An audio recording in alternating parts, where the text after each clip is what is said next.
Hi. Jérôme Martinez, I am the developer from MediaInfo also, and for the moment I am working on a new project called RAWcooked. RAWcooked will convert some raw file into Matroska, FFV1 and FLAC. So Matroska for the container, FFV1 for the video, and FLAC for the audio. Some word about FFV1. FFV1 comes from the FFmpeg project. It is a lossless video compression format. It is completely open source and patent free, and being patent free is very important for the archive. They don't accept H.264, for example, even if there is a lossless mode, because we need to have no patent risk about that. It is adopted already by several archives. And the missing thing about FFV1 is that there is no currently standardization. So we are working with IETF about standardization. And a big thing about FFV1 is the frames can be divided by slice. So if we lose some content during the storage, we lose only one slice and not one frame. And we have a lot of checksum. There is one checksum per slice, so we can know exactly when something is lost. The standardization at IETF, Steve has already spoke a bit about it, and there is Matroska for the container, FFV1 and FLAC. The FFV1 part is well advanced.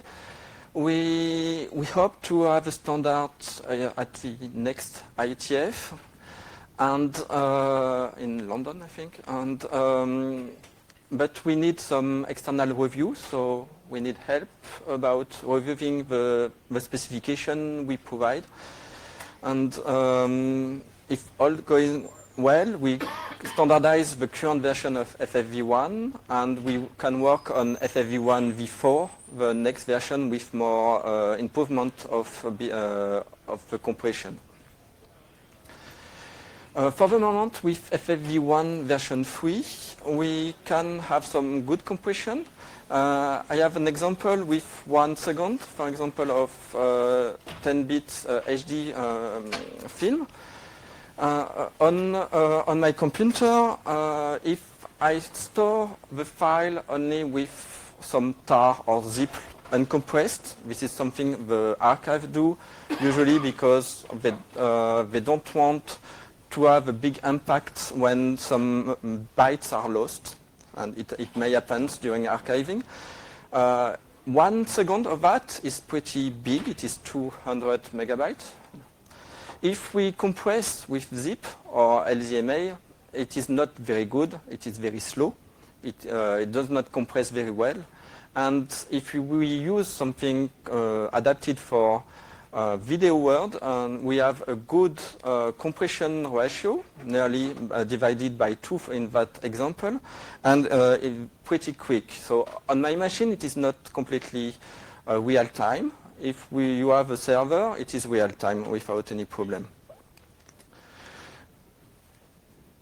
So the advantage with this method, and we use, the archive currently use FFmpeg when they can. It is open source and free, good. With FFV1, depending on the source, we have a compression ratio between 1.5 and 3. We have with FFmpeg also a checksum by cluster. So Steve showed it a bit sooner. Matroska files cut the video frames by for example, 1 second cluster, and in that cluster there is some checksum, CRC32 actually, so we can know when there is some transmission issue or storage issues. We have also the checksum by slice, and with FFmpeg you can choose exactly how many slices you can have per frame. So this is good to have a lot of slice, because if you lose 1 byte, you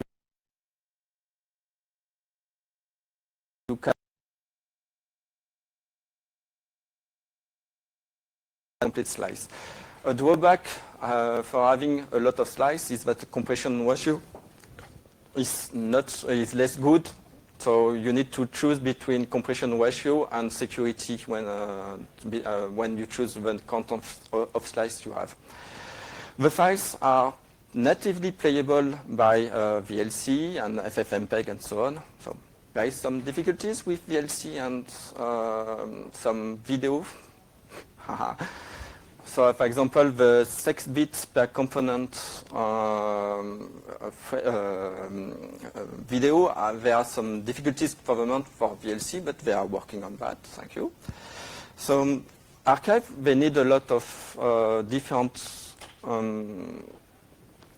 bit depth. So, for example, they have 16 bits per component. So, this is 48 bits for RGB and 64 bits for RGBA. And it is pretty big, so storing that, and it is sometimes difficult for some tools, but we are working on improving the speed of decompression and so on. Unfortunately, there are some drawbacks with FFmpeg alone, because FFmpeg does not care about all the metadata beside the video.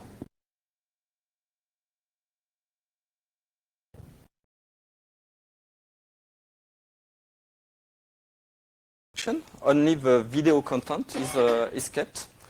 So we lose the scan software, the colorimetry info, the DPX time code, the shutter angle, all the wave metadata when we store, when we convert from wave PCM to FLAC.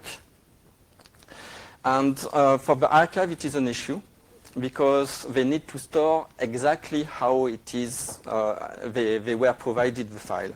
So when they need to provide back to the user something, sometimes they don't want only the content of the video, they want all the metadata. So with FFmpeg, the issue currently is that we cannot revert to exactly the same content with the metadata. So the MD5 of the file, the resulting files are not the same with FFmpeg. So we create RAWcooked. We store actually the header of the DPX inside a Matroska elements, and we store also the source file names for because the archive also want the source file names. We store any other sidecar files in the directories. For example, there are some MD5 files, some lookup table files, and they need to keep this information too. So we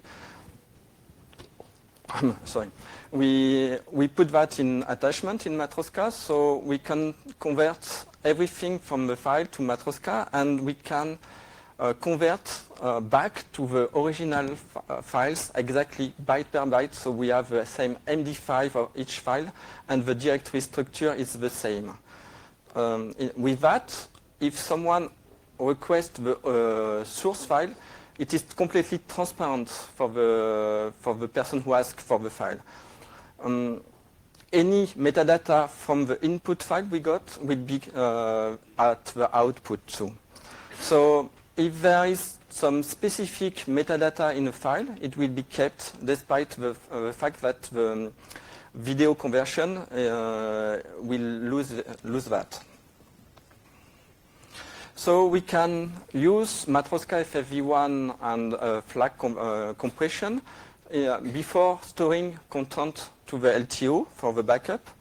And on request, and it will be completely transparent. So we extract the MKV file from the LTO. We revert back to a DPX and a wave PCM if needed. And we give the package to the user, and the user is happy. Nothing is lost. He finds exactly the same content compared to what is sent. So it is completely transparent. Another use case is the transport. If you need to transport the content from one site to another by internet, sending the DPX directly is very costly because it is very huge, and we can before sending on code, we transport the FFV1 and Matroska and so on, and we decode directly.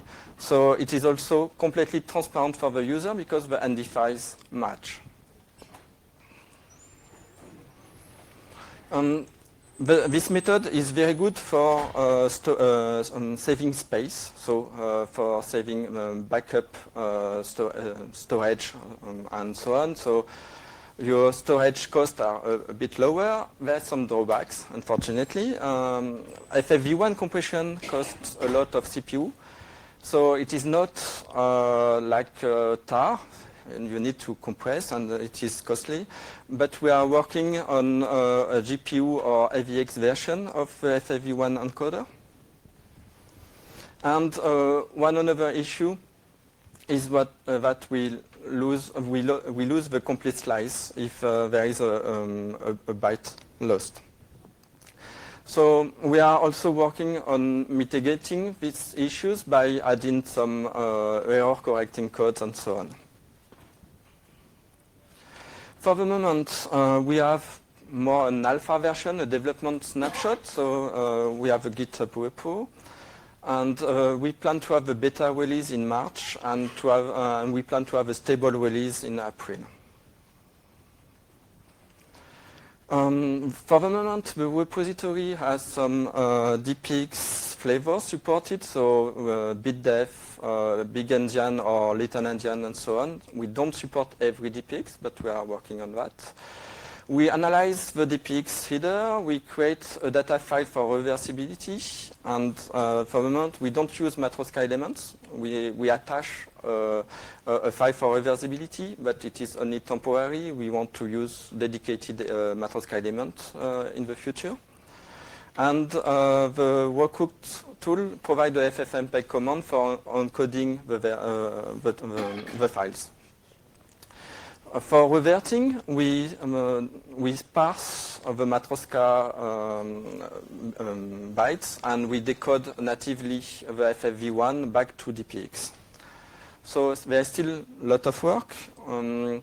We don't handle already PCM, it is planned. We don't handle a complete directory with attachment with the MD5 files and so on. We don't have a GUI, and it is important for archive. We don't all use the command line. We plan to add support for more formats, so not only DPX, but also TIFF and EXR and so on. And we need to support all the DPX flavors. Some information about funding. We develop it, but we have some sponsorship. So the main sponsor is AV Preservation by Weto.ch. And 3 other archives are sponsoring media area for that, so from Luxembourg, from Norway, and from Ireland. And we hope to have more funding from other archives when we can have a good demonstration that it is working well. Our business model, some words about that. We want to stay open source, but it is sometimes difficult to have good funding with that. So we deliver the binaries without support of all DPX flavors. So we have some demo. We provide 10 bits, for example, DPX. And for more BitDef, we will block the binary and we will request a key. But everything in the repository is open source, and when we deliver the tool, it is all open source, MIT license, actually. So I finished, so if you have questions.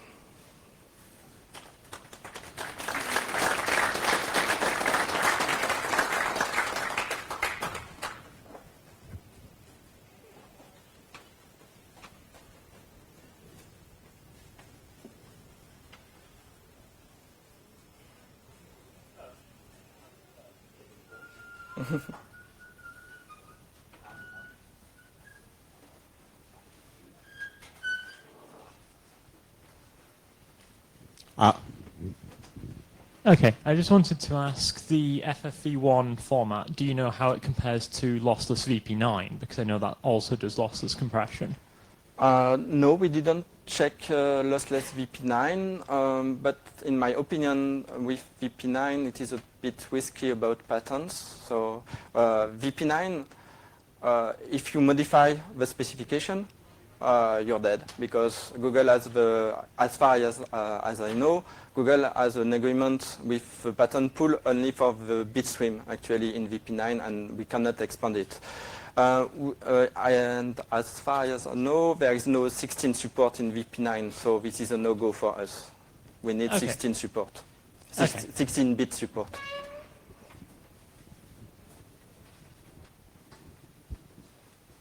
So as far as I understand it, there's no compression between frames. Would it? Correct. Correct.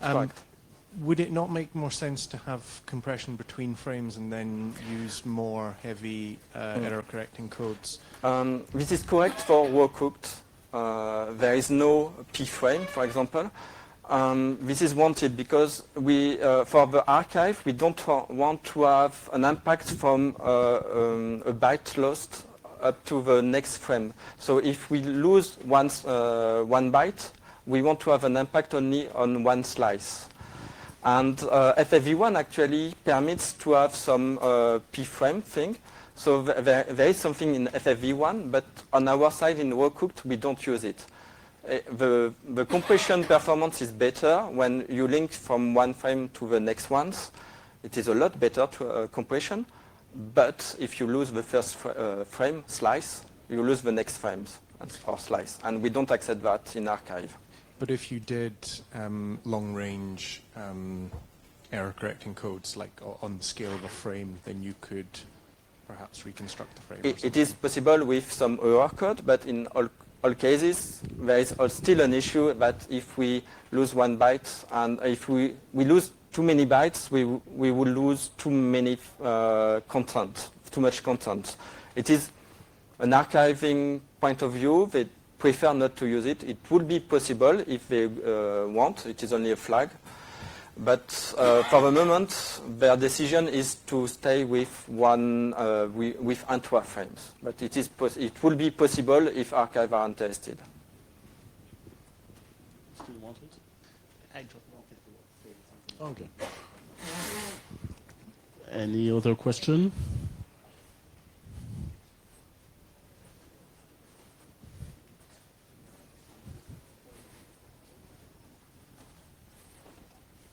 No question? Okay. Okay, thank you, Jérôme. Thank you.